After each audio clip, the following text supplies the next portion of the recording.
इस वीडियो में मैं पाठ 13 अपना अपने विश्वास के आगे की व्याख्या को लेकर आई हूँ। आइए इसके आगे की व्याख्या को देखते हैं।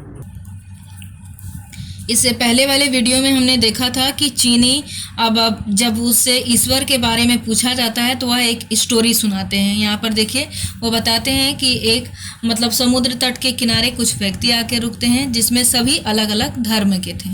जैसे ही हम नारियल के पेड़ों के नीचे आराम से लेटे एक अंधा आदमी हमारे पास आया। बाद में हमें मालूम हुआ कि यह आदमी अंधा क्यों हो गया है। दरअसल वह आदमी यह जानना चाहता था कि सूरज की रोशनी क्या है। यह जांच के लिए वह घंटों सूरज की ओर देखता रहा। फलस्वरूप वह अपनी आंखों से हमेशा के लिए हाथ धो बैठा। तब उसने अपने मन से कहा, सूरज की रोशनी कोई द्रव नहीं है। द्रव मतलब गीला चीज बोला गया है।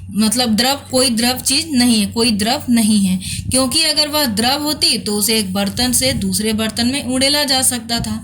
ना ही वह आग है। अगर वह आग होती तो समुद्र के पानी में बुझ जाती। ना ही वह कोई ठोस है जिसको छुआ जा सके या किसी बर्तन में बंद किया जा सके। इसलिए यह न द्रव है, न आग है और ना ही ठोस है, अर्थात यह कुछ भी नहीं है। अंधे आदमी के साथ एक गुलाम भी था, जिसने उसे नारियल के पेड़ों की छाया में बिठाकर एक नारियल तोड़ा।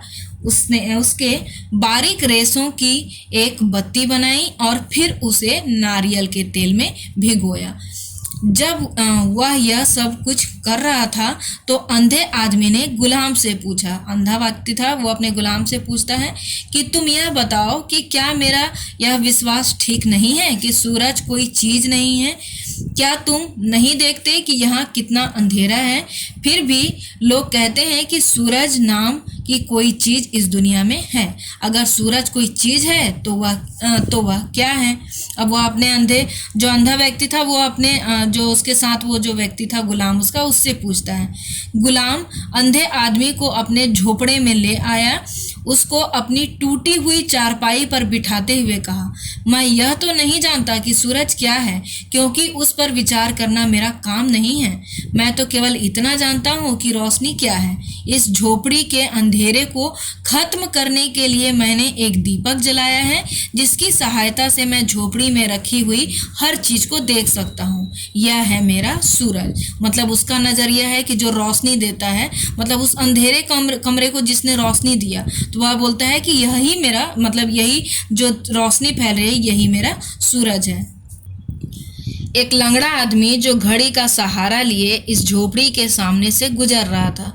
जब ये सब बातें जो अंधा था और उसका जो गुलाम था उसके बीच जब ये बातें हो रही थी तो वहीं से एक लंगड़ा व्यक्ति आदमी जो छड़ी के सहारे लिए इस झोपड़ी के सामने से गुजर रहा था, उसने गुलाम की बात सुनी तो वह खिलखिला पड़ा। इन दोनों की जब बातें को सुनता है तो वो हंसने लगता है। उसकी हंसी की आवाज़ सुनकर वह अंधा आदमी और गुलाम झोपड़ी में से बाहर आ गए।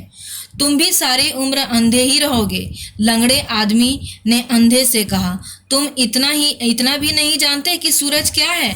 आओ मैं बताता हूँ कि सूरज क्या है। सूरज एक आग का गोला है जो रोज सुबह पहाड़ों से निकलता है और शाम को दूसरे द्वीप टापू को बोला जाता है ना, जो चारों तरफ समुद्र से घिरा हो।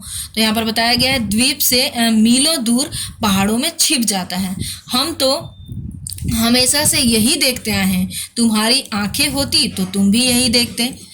यह नौजवान मछुआरा अचानक उसके पास आकर बोला, ऐसा लगता है कि तुम कभी अपने द्वीपों से बाहर नहीं गए। अगर तुम्हें दूसरे द्वीपों में जाने का अवसर मिला होता, जैसे हमें मछलियां पकड़ने के सिलसिले में दूसरे द्वीपों में जाने का अवसर मिलते रहता है, तो तुम जानते कि सूरज रोज सुबह समुद्र से निकलता है और शाम को समुद्र में ही डूब जाता है। जो कुछ मैं कह रहा हूँ बिल्कुल सही है। मैं रोज अपनी आंखों से यही देखता हूँ। अब यहाँ पर लंगड़ा व्यक्ति था, वो अपना मत देने लगता है। आगे देखिए, भारतीय यात्री की एक विचित्र बात सुनकर मिस्री जहाज के एक मल्लाह ने कहा, नहीं, आप बिल्कुल गलत कह रहे हैं। सूरज एक देवता नहीं है। मैंने जहाज का मल्लाह होने की हैसियत से अनगिनत समुद्री यात्राएं की है। मैं यह अच्छी तरह जानता हूँ कि सूरज सिर्फ भारत को ही नहीं बल्कि पूरी दुनिया को अपनी रोशनी से रोशन करता है। यह सिर्फ एक पहाड़ी या द्वीप का चक्कर नहीं लगाता, बल्कि पूरब में जापान के द्वीपों से निकलता है और इंग्लैंड के आसपास के द्वीपों में छिप जाता है। जो कुछ मैं कह रहा हूँ बिल्कुल सही है।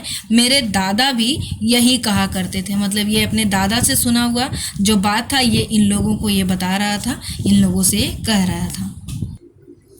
अब इसके आगे के वीडियो को मैं इसकी व्याख्या में अगले वीडियो में बताऊंगी। धन्यवाद।